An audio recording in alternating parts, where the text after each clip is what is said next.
विवेकानंद स्वामी की जय। नंदा नंदा विवेकानंद, नंदा नंदा विवेकानंद, भारत माता की।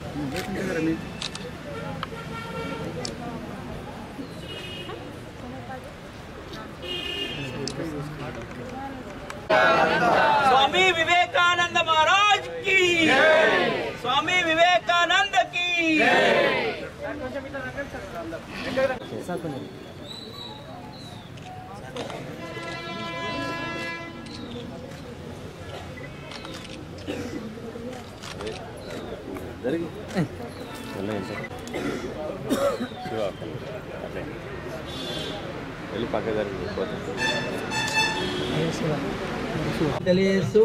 ప్రపంచానికి యూత్ ఐకాన్ అంటే స్వామి వివేకానంద.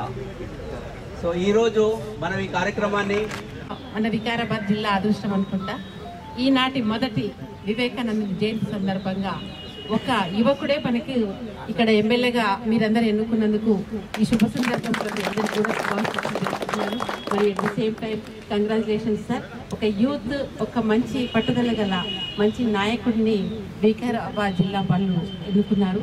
మీరు ఇదే నాందిగా భావించుకొని వికారాబాద్ జిల్లాకు ఎన్నెన్నో యూత్ అందరికీ కూడా వారి యొక్క జీవనాన్ని సరిపోయే వారి ఆశయాలను చేకూర్చేటువంటి పనులు చేసే అవకాశం భగవంతుడు ఇచ్చారు. కాబట్టి ఆ విషయాలని అంటే ఒక ఆఫీసర్గా నేను కోరుకునేది ఏంటంటే యూత్ అంతా చాలా బాధల్లో అరెస్ట్లో ఉన్నారు. వారికి సరైన అవకాశాలు ఇప్పించి వారి యూత్ కూడా సమాజంలో ఒక ముఖ్య పాత్ర వహించే విధంగా మీరు మాకు అందరితో కలిసి మనం అందరం కూడా యూత్ కోసం మనం పాటుపడాలని ఈ శుభ సందర్భంలో ఒక ప్రతిజ్ఞ లాంటిది తీసుకోవాలని నేను కోరుకుంటున్నాను.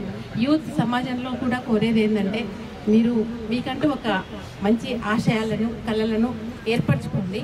వాటిని ఫలించడానికి మనమంతా ఒక ప్రణాళికాబద్ధంగా చదువుకొని సమాజానికి ఉపయోగపడేటట్టుగా, అలాగే మన తల్లిదండ్రులు కూడా వారు మీ మీద ఎన్నో ఆశలు పెట్టుకొని ఉంటారు, వారి ఆశయాలన్నింటినీ నెరవేర్చే విధంగా మనము ఆ విధంగా ప్రణాళిక ప్రకారము మనం మంచి అడుగు వేయాలని ముఖ్యంగా అమ్మాయిలకి, యూత్ అందరికీ కూడా కోరుకుంటున్నాను. చదువుకున్న విద్యార్థులందరూ కూడా ఏదైనా కానీ సమస్యలు వస్తే తట్టుకునే శక్తిని మీలో పెంచుకోండి. మనము చిన్న చిన్న అవరోధాలకే, కష్టాలకే మనం కింద పడిపోకుండా, కుంగిపోకుండా వివేకానందుడు ఒకడే ఉన్నాడు, లేచి నిలబడండి, స్ట్రాంగ్ బిల్లి, మీలను మీరు చూసుకోండి, మీలోనే శక్తి అంతర్లీనంగా ఉంది, మీలో శక్తిని వెలికి తీయండి, మీలోనే ఒక మహాత్ముడు ఉంటాడు, మీలోనే ఒక ప్రయోజకుడైన సమాజానికి ఉపయోగపడే వ్యక్తి మీలో ఉంటాడు. కాబట్టి మీరు ఆ విధంగా బీ బోల్డ్గా ఉండి మీలో ఉండే అంతర్లీనంగా ఉండే సమస్యలన్నీ అధిగమించి మీరు సొసైటీకి ఉపయోగపడాలి, దేశానికి ఉపయోగపడాలని అందరూ ఆశిస్తారు. కాబట్టి ఆ విధంగా మనలో ఉన్న శక్తిని బయటికి తీయాలని నేను ప్రత్యేకంగా యూత్ అందరికీ కూడా తెలియజేస్తున్నాను. ఇంకా ముఖ్యంగా కోరేది ఏంటంటే, మనలో ఉన్న ఈ కష్టాలన్నీ తీసుకోకుండా చాలామంది యూత్ చిన్న కష్టాలకే వెనకంజ వేసి ముఖ్యంగా ఆత్మహత్యలు చేసుకుంటుంటారు. అలా కాదు, జీవితం చాలా గొప్పది, విలువైనది. ఆ జీవితాన్ని మన కోసం కాకుండా ఇతరుల కోసం, సమాజానికి కూడా ఉపయోగపడే విధంగా ఉండాలి. యూత్ను మరీ కోరేది అంటే చిన్న కష్టాలకు కుంగిపోవద్దు, మీరు బీ స్ట్రాంగ్గా ఉండండి. మీరు వచ్చే ఎవరాదాలన్నీ అధిగమించి మీ భవిష్యత్తు చాలా దిగ్విజయంగాను, ఆనందంగాను, ఆహ్లాదంగాను ఉండాలని కోరుకుంటూ ఇచ్చిన ఈ అవకాశాన్ని అందరికీ కూడా కృతజ్ఞతలు తెలియజేస్తున్నాను. వికారాబాద్ జిల్లా అందరి ప్రజలందరూ కూడా వివేకానందుని అందరినీ ఆదర్శంగా తీసుకొని జీవితంలో వచ్చే కష్టాలన్నింటినీ మనము ఎదురీడి మంచి విజయవంతమైన జీవితాన్ని గడుపుకోవాలని కోరుకుంటూ ఈ అవకాశం ఇచ్చిన పెద్దలందరికీ ధన్యవాదాలు. Can do anything and everything in this whole universe అని ప్రపంచానికి ఒక సందేశం ఇచ్చినటువంటి స్వామి వివేకానంద అడుగుజాడల్లో 2013 సంవత్సరంలో మనం ఇక్కడ 150 సంవత్సరాల జయంతి ఉత్సవాలు జరుపుకున్నప్పుడు మన యువనేత మనకందరికీ కూడా ఇప్పుడు యూత్ ఐకాన్ అనేటువంటి డాక్టర్ ఆనంద్ గారు ఆ 2013లోనే వారి యొక్క ప్రస్థానం ప్రారంభించిందని మనము చెప్పుకోవచ్చు. ఆ సందర్భంగా అనేక కార్యక్రమాల్లో వారు పాల్గొన్నారు. ఈ సందర్భాన్ని పురస్కరించుకొని వారిని సందేశం ఇవ్వాల్సిందిగా కోరుతున్నారు. 2013 లోపలని వివేకానంద 150వ జయంతి ఉత్సవాల సందర్భంగా నాకు ప్రెసిడెంట్గా పనిచేసేటటువంటి అవకాశం వచ్చినందుకు నేను అదృష్టంగా కూడా భావించాను. ఎందుకంటే తను చెప్పినట్టు ఆ నాందితోటే నేను గ్రామాల్లో అప్పుడే చాలా తిరిగాను. యువతను కానీ ప్రజలను కానీ ఆ సందర్భంగా కలుసుకునేటటువంటి అవకాశము నాకు ఆ భగవంతుడు వివేకానందుడు గారు కల్పించారని చెప్పి నేను అనుకుంటూ ఉన్నాను. ఎందుకంటే ఇందాక మేడం కూడా చాలా క్లియర్గా చెప్పింది. వివేకానందుడు నమ్మినటువంటిది ఏంటి అంటే, మనము we're not inferior to anyone అనేటటువంటి ఒక్క సూక్తిని మనం నిజంగా నమ్మితే మనము ఏదైనా సాధించగలము. వివేకానందుడు ఎటువంటి వాళ్ళు కావాలనుకున్నారంటే, ఇనుప కండలు, ఉక్కు నరాలు, వజ్రతుల్యమైనటువంటి మేధస్సు గల యువత కావాలి దేశానికి. కానీ చిన్న కారణాలు, ఇందాక మేడం చెప్పినట్టు నాకే సెల్ ఫోన్ కొనియలేదనో, నాకు బైక్ కొనియలేదనో, మనము ఇందాక మీడియాలో చాలాసార్లు చూస్తూ ఉంటాం ఆత్మహత్యలు చేసుకోవడం. ఇటువంటి యువత కాదు మనకు. వివేకానందుడు చెప్పినటువంటి అట్లా పటిష్టమైనటువంటి యువత ఉంటే దేశాభివృద్ధి, దేశ డెవలప్మెంట్ అనేటటువంటిది చాలా ఈజీగా ఉంటుంది. నేను ముఖ్యంగా యువతకు కోరేది ఏంటంటే, నేను ఎక్కడో ఒక స్టోరీ వినేంటి ఏంటంటే, ఒక భిక్షగాడు కూడా దేవాలయం ముందు ఒక డబ్బా మీద కూర్చొని భిక్షం అడుక్కుంటూ ఉంటాడు. రోజు అంటే భిక్షం అడుక్కుంటుంటాడు. కానీ ఒక ఆయన చెప్తాడు, నువ్వు దాన్ని తెరిచి చూడు అంటే దాంట్లోనే వజ్రాలు, వాడిరాలు అంటే మొత్తమైన విలువైనటువంటి దాంట్లో ఉంటాయి. అంటే దీని ఉద్దేశం ఏంటంటే, మన లోపల కూడా, ప్రతి వ్యక్తి లోపల కూడా శక్తి సామర్థ్యాలు అన్నీ కూడా ఉంటాయి. మనం ఏం చేస్తుంటాం అంటే, మన లోపల ఉన్నదాన్ని గుర్తించకుండా పక్క మీద మనల్ని ఎవరినో డెవలప్ చేస్తారు, మనల్ని ఏదో చేస్తారని చెప్పి మనం పక్కదాన్ని చూస్తూ ఉంటాము. నిన్ను నీవు నమ్మిన రోజు నేను ఏదైనా సాధించగలను అనేటటువంటి నమ్మకం నీకుంటే యువత ఏదైనా సాధించగలదు అనేటటువంటి భావన ప్రతి లోపల ఉంటుంది. కాబట్టి మీ అందరినీ కోరేది ఏంటంటే, ఇట్లాంటి మహానుభావులు మాత్రమే గుర్తుంటారు. ఎందుకంటే నువ్వు నీ గురించి జీవిస్తే నువ్వు చనిపోయే వరకు మాత్రమే గుర్తుంటావు.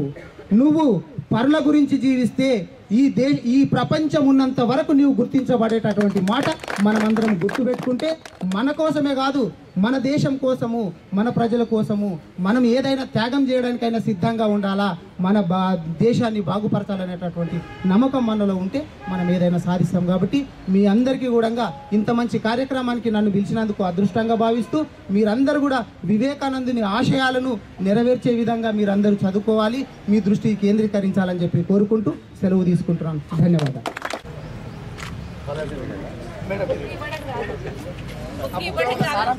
చదువుకోవాలి. ఈ అరటిపండు తిని ఇలాంటి ఎనర్జీ సంపాదించుకోవాలి. రోజు పండ్లు తినండి, బర్గర్లు తినండి అని చెప్తున్నాను. వరుసగా వచ్చేసేయండి.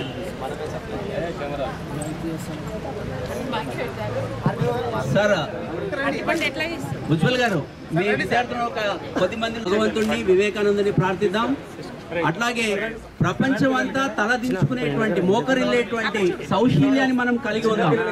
ఇది స్వామీజీ యువతకి ఇచ్చినటువంటి పిలుపు. దీన్ని మనం ప్రతిజ్ఞగా స్వీకరిద్దాం. మనమంతా వెళ్ళినట్లయితే రాబోయేటువంటి కాలంలో భారతమాత యొక్క అద్భుతమైనటువంటి ఉన్నత శిఖరాల వైపు కూర్చునేటువంటి ఒక సుందర నందా నందా వివేకానంద మహారాజ్ కి. వివేకానంద గొప్పవాడు, మునులలోకి గొప్పవాడు, విద్యావేత్తలలోకి గొప్పవాడు, మేధావులకు మేధావి అనేటువంటి వాడిని మనం అంతకంటే ఇంకా ఎక్కువగా కాబట్టి ఆ విధంగా మనం కీర్తిస్తున్నాం. మన హృదయాలలో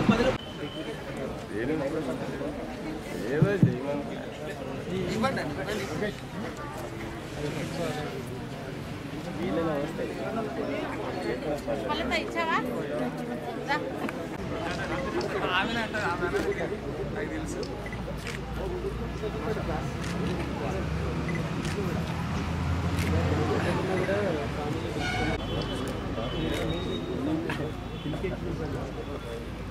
ఓకే.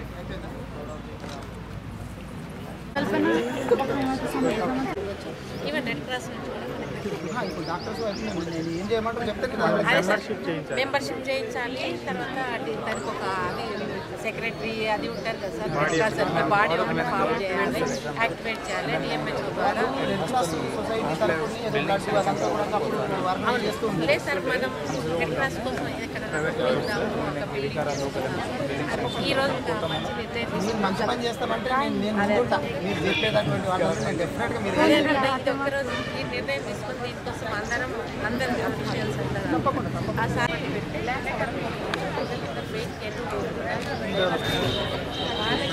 వాళ్ళ స్కిల్ డెవలప్మెంట్ నెలలో ఎట్లాగో హాలిడేస్ వస్తాయి, దానికి ప్లాన్ చేయండి మేడం. ప్లాన్ చేయండి. నా వైపు నుంచి ఏం కోఆపరేషన్ ఈ రెండు మీరు చెప్పారు కదా, ఇంకొకటి రామకృష్ణ.